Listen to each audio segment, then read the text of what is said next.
He said, man, I was broke before Obama got elected, and I'm broke now. So you can get the hell off my porch. So that's what Men of Power is about. Yeah. I'm glad that it's still going on now. It's in Carver, it's in McLean, it's in Booker T. But again, so you said Booker T and McLean. I didn't hear Central, man. Hey, we gotta get. We gotta See, get with Central. Central. It's about man. expansion, man. Come you know, on. you gotta get with Gilly, man. I'm letting you know where I'm at. See you gotta where get with I'm Gilly. from. I hear you now from the West Side kid. I see that. You know, that's what we know in the community. YMCA doing a lot of community stuff. This dude has a voice. He's a voice. He's always speaking somewhere. And we're going to hop into this thing, man. This is Greg Robinson in the house, man. Man, good to be here, man. This is a status symbol being in the garage with Coach T, man. You popular around these parts, man. So well, shoot. I'm honored to have the invitation. Yeah, I'm glad to hear that, man.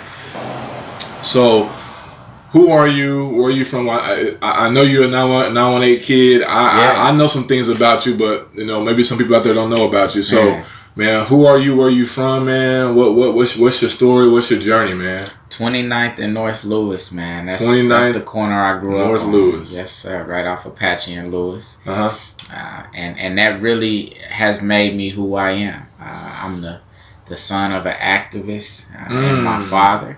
And an accountant and my mother. And wow. I think I get a couple of different things from each of them. Yeah. I think that sort of that righteous anger that you see come out of me, that scowl I have on my face a lot of times, I definitely got that from Pops, man.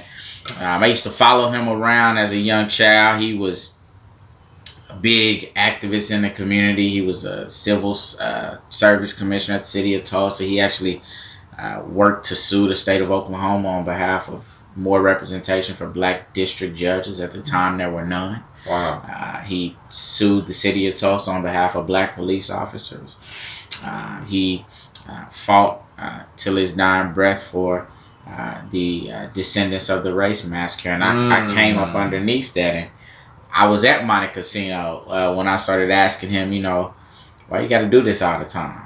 Really? You know, you get in middle school, it feel kind of embarrassing. You start realizing, oh, everybody don't, really like my dad. Yeah, exactly. With this thing going on. But what I did learn was, while everybody didn't necessarily like him or agree with him, everybody respected him. And he taught me that you have to be willing to stand for justice for anybody, regardless of the personal cost to you. And that's something that I just took away. I think the hope that I have for the city, despite my anger at it sometimes, comes from my mother. And watching her, my mom was a senior accountant at the Williams companies, sort of in the prime of her career, and she's diagnosed with multiple sclerosis and loses her ability to walk, loses all mobility, is eventually relegated to a bed.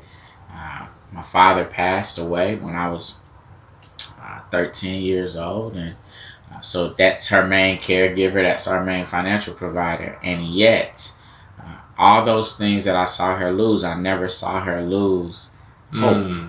To this day, 32 years in, man, she is still as hopeful as ever. And she really taught me that regardless of what's put in front of you, what issues that you face, you have to be solutions oriented. It's the only way to move. And so I think those two things, sort of that push for justice from my father, and that solutions oriented mindset from my mother, really have a lot to do with anything that I've been able, to accomplish.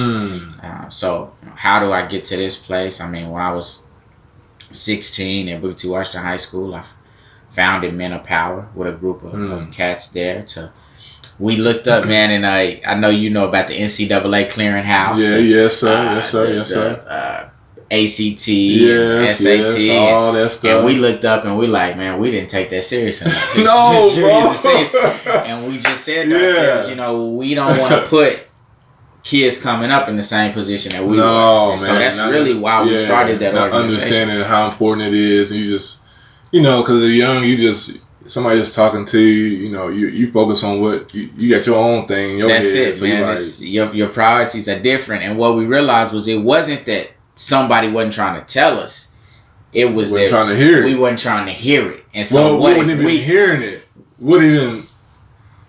They was saying it, but it was like didn't register. Buddy. It was almost like someone just talking, but they're like, we can't hear. It's like mute, like you know, but I'm gonna go over here and hoop. Yeah, exactly. But exactly. Let me go to the studio real quick. Let me hit this track up. You know. So it just so what we found out is if kids said it to kids, that it hit different, right? Because you're looking up to these people, you know, in high school.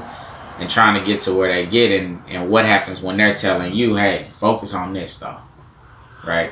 And so that's what Men of Power is about. Yeah. I'm glad that it's still going on now. It's in Carver, it's in McLean, it's in Booker T. But again, you said Booker T and McLean. I didn't hear Central, man. Hey, we gotta get. We gotta get with Central. It's about expansion, man. Come on, you know, you gotta get with Gilly, man. I'm letting you know where I'm at. See where I'm from. I hear you now from the West Side kid. I see that. So, yeah, man. So, solutions is what I've been about. So, in college, I did a very similar thing. What college did you go to? University of Arkansas Pine Bluff. Actually, on a golf scholarship, man. Yeah, I got some roots down there. Yes, sir. I got some family down there. The Bluff, man. It's a different, sort of space. Yeah. You come out of the Bluff. You know, hey, Black Wall Street wouldn't exist without Pine Bluff, man. O.W. Gurley, founder of Black Wall Street, came straight from original native in Mississippi. Hey, man. Went to A.M.N. and then came down to Tulsa, man. So, Pine Bluff, bro. Listen, there's all types of... there's different Wakandas across this country, bro. Like Pine Bluff is like, you know, I know people talk about the ATL. Listen, Pine Bluff have some history, bro. Absolutely, for real. Absolutely, it does. You think about the Alex Haley's, Little Rock, man, you know, Little Rock, man. So I was blessed to be down there, man, and it was from there that I got my opportunity to work with President Obama's campaign in 2012, senior in college.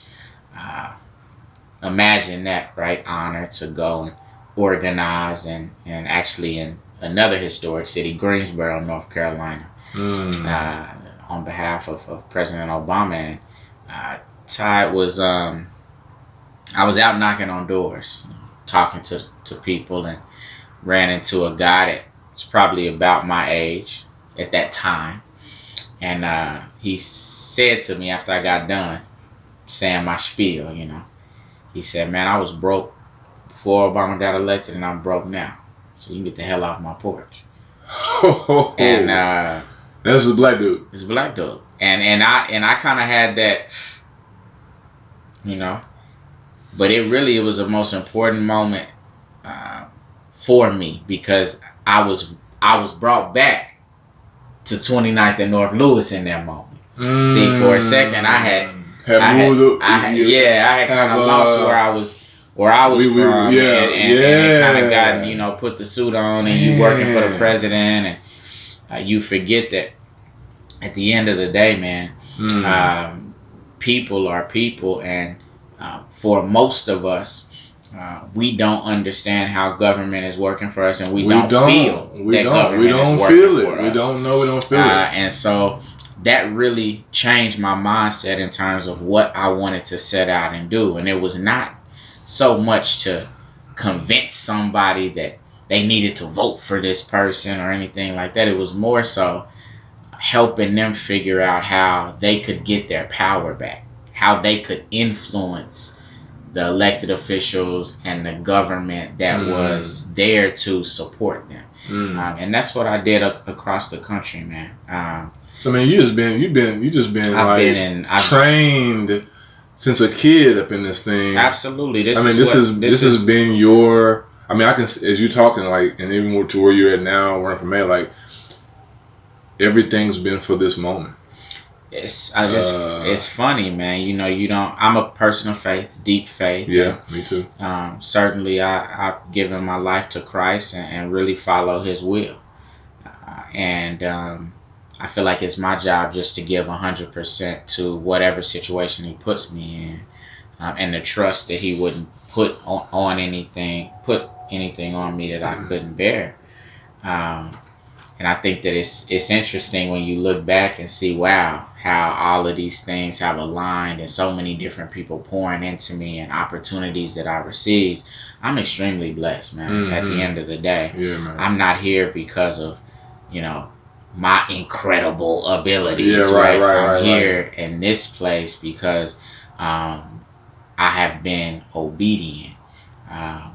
And thankfully, there has been people placed around me and in my life that has propelled me to this space. And so I can't help but think about when you asked your dad why you doing this. What did he say to you? Man, so let me tell you, I got to a place where I was so embarrassed because he was like standing on a corner.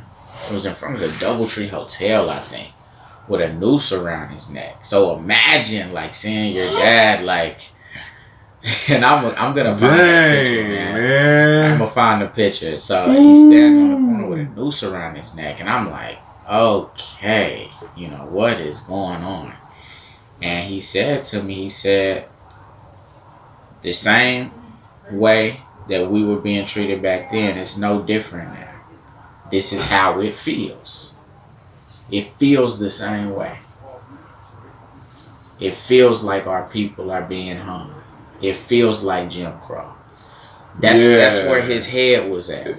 So I want to go into photo talk right now, and I'm gonna have you close your eyes, man. I'm gonna pull some photos up, man. All right. Oh yeah, you gonna be your eyes now, man. Oh man! Wow, he came out the box with it. Did you not? All right, so we're gonna start with number one, man. So we talked about Pops, right? Yeah, man. Tell me his name. Greg Robinson Sr. Greg Robinson Sr. So you're a junior. Yes, sir. I'm a second. He named me Greg Robinson the second. It's the second here. Okay, all right. So, man, that picture. How old were you? Man, so I was in the 5th grade. I was actually on my way to San Luis Potosi, Mexico, in that picture, man. As an exchange student. Wow. I would go away from the fam and live there with my Latino family for a couple of months there. What? What was the purpose of that? Well, growing up at Eisenhower, man, we were immersed in Spanish, and we hosted a couple of different families, the Correas and the Fernandezes, and so they were literally family to us. And so 5th grade, you're going for 2 months from your parents. Absolutely. From your parents. Yeah. And it was honestly, it was no big deal to me. It's actually more than 2 months. Whole semester, 9 weeks. And so studied in La Escuela Apostolica there, and that was a transcendent moment for me. I was eating lunch one day, eating green tamales, man, which you gotta try. Wonderful. And I noticed that everybody had started crying at the table. And Diego, my brother, looked up, and I said, what happened? And he told me that their cousin had died trying to cross into America. And I said, why would anybody try to cross a desert? 10 years old, okay? And he said, ella creí que era la última opción, que buscaba una vida mejor, which is simply that she thought it was her only option. She was looking for a better life. And that was a transcendent moment for me, because it was the first time I had been out of the United States and seen other people's situation. And so I started to realize what the freedoms and the opportunities that we had in America really meant. So not only did it harden my push for justice, right, but it also expanded it. It expanded. It wasn't just more than just Black lives. It was expanded everybody, man. Everybody. And so that was a critical thing to learn at that age, man. And so that's what that picture is. And so from the city of Tulsa, from the position of the mayor, the other thing that I would say is that I'm a hard-working guy. And if I get in there, that means you gonna have to work hard. If you know anything about me, I don't do stuff by myself. I put people in position to do, and I push them to do. Because that's the only way we can actually accomplish what we say we want. Speaking of pushing, we're gonna push. You got some dips in. Come on. No, dips right here. Dips and push-ups. So we're gonna go here. Let's hit 10 of them. Let's do 10 and 10. We're gonna do 10 dips, 10 push-ups, and then do it again. All right, ready? Here we go.